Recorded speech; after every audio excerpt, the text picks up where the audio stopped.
মানবের দ্বারা মানবের চর্চা করা এটা সম্ভব, ঠিক কিনা? মানবের দ্বারা মানবের চর্চা করা সম্ভব।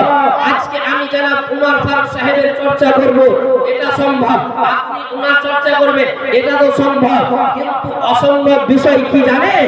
কারণ নবী মুস্তাফা এবং আমাদের মধ্যে পার্থক্যটা কি? আমাদের চর্চা, উনার চর্চা, আপনার চর্চা মানব করবে, মানব থেকেই থেমে যাবে।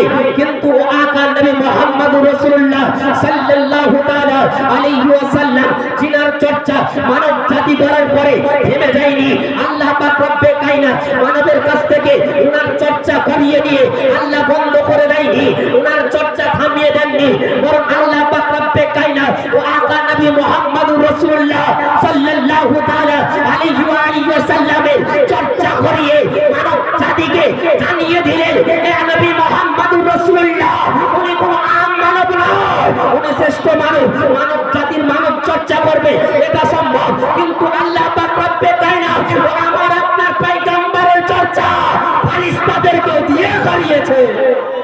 ফেরেশতারাও আমার নবী মুস্তাফার চর্চা করেছেন। শুধু তাই নয়, আরো অবাক করা বিষয়, নবী মুস্তাফার আল্লাহ আরো বাড়াতে গিয়ে আপনার কাঙ্করকে দিয়ে পাথর দিয়ে আমার নবী মুস্তাফার চর্চা করিয়েছে। পাথরেও নবী মুস্তাফার চর্চা করেছে।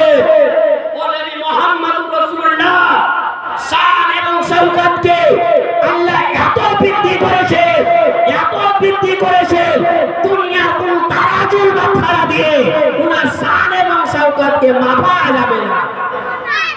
এবং দুনিয়ার সকল মানব যদি একত্রিত হয়ে যায় ও নবী মুহাম্মদুর রাসূলুল্লাহ